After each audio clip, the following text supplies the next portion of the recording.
Chapter 17 Journey to London. The great yellow wasteland lay dim and milky in the moonlight as the big friendly giant went galloping across it. Sophie, still wearing only her nightie, was reclining comfortably in a crevice of the BFG's right ear. She was actually in the outer rim of the ear, near the top where the edge of the ear folds over, and this folding over bit made a sort of roof for her and gave her wonderful protection against the rushing wind. What is more, she was lying on skin that was soft and warm and almost velvety. Nobody, she had told herself, had ever traveled in greater comfort. Sophie peeped over the rim of the ear and watched the desolate landscape of giant country go whizzing by. They were certainly moving fast. There's a picture of her riding in the BFG's ear. See her right there? Itty bitty Sophie. There's his ear right there.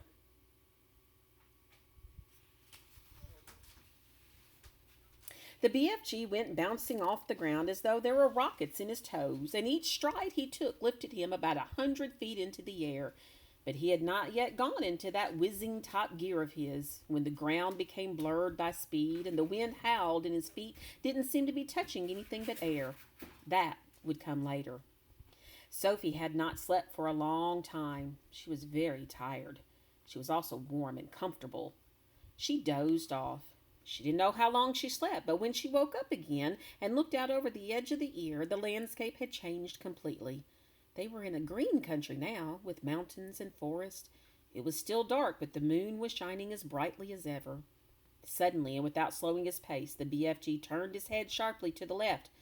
For the first time during the entire journey, he spoke a few words. "Look! Quick, quick, over there!" he said, pointing his long trumpet. Sophie looked in the direction he was pointing. Through the murky darkness, all she saw at first was a great cloud of dust about 300 yards away. "Those is the other giants all galloping back home after their guzzle," the BFG said. Then Sophie saw them. In the light of the moon, she saw all 9 of those monstrous, half-naked brutes thundering across the landscape together. They were galloping in a pack, their necks craned forward, their arms bent at the elbows, and worst of all, their stomachs bulging. The strides they took were incredible. Their speed was unbelievable. Their feet pounded and thundered on the ground and left a great sheet of dust behind them. But in 10 seconds, they were gone. "A lot of little girlsies and boysies is no longer sleeping in their beds tonight," the BFG said. Sophie felt quite ill. But this grim encounter made her more than ever determined to go through with her mission. It must have been about an hour or so later that the BFG began to slow his pace. "We is in England now," he said suddenly. Dark though it was, Sophie could see that they were in a country of green fields with neat hedges in between the fields. There were hills with trees all over them, and occasionally there were roads with lights of cars moving along.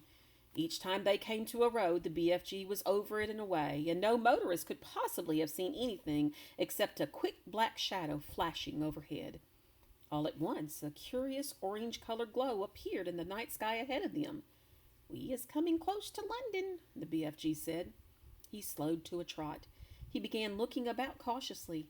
Groups of houses were now appearing on all sides, but there were still no lights in their windows. It was too early for anyone to be getting up yet. "Someone's bound to see us," Sophie said. "Never is they seeing me," the BFG said confidently. "You is forgetting that I is doing this sort of thing for years and years and years. No human being is ever catching even the smallest wink of me." "I did," Sophie whispered. "Ah," he said, "yes, but you was the very first." During the next half hour, things moved so swiftly and so silently that Sophie, crouching in the giant's ear, was unable to understand exactly what was going on. They were in streets. There were houses everywhere. Sometimes there were shops. There were bright lamps in the streets. There were quite a few people about, and there were cars with lights on. But nobody ever noticed the BFG. It was impossible to understand quite how he did it. There was a kind of magic in his movements. He seemed to melt into the shadows. He would glide. That was the only word to describe his way of moving. He would glide noiselessly from one dark place to another, always moving, always gliding forward through the streets of London, his black cloak blending with the shadows of the night. It is quite possible that one or two late night wanderers might have thought they saw a tall black shadow skimming swiftly down a murky side street, but even if they had, they would never have believed their own eyes. They would have dismissed it as an illusion and blamed themselves for seeing things that weren't there. Sophie and the BFG came at last to a large place full of trees. There was a road running through it and a lake. There were no people in this place, and the BFG stopped for the first time since they had set out from his cave many hours before. "What's the matter?" Sophie whispered in her under-the-breath voice. "I is in a bit of a puddle," he said. "You're doing marvelously," Sophie whispered. "No, I isn't," he said. "I is now completely boggled. I is lost." "But why?" "Because we is meant to be in the middle of London, and suddenly we is in green pastures." "Don't be silly," Sophie whispered. "This is the middle of London. It's called Hyde Park. I know exactly where we are." "You is joking." "I'm not. I swear I'm not. We're almost there." "You mean we is nearly at the Queen's Palace?" cried the BFG. "It's just across the road," Sophie whispered. "That is where I take over." "Which way?" the BFG asked. "Straight ahead." The BFG trotted forward through the deserted park. "Now stop," she said. The BFG stopped. "You see that huge roundabout ahead of us just outside the park?" Sophie whispered. "I see it." "That is Hyde Park Corner." Even now, when it was still an hour before dawn, there was quite a lot of traffic moving around Hyde Park Corner. Then Sophie whispered, "In the middle of the roundabout, there is an enormous stone arch with the statue of a horse and a rider on top of it. Can you see that?" The BFG peered through the trees. "I is seeing it," he said.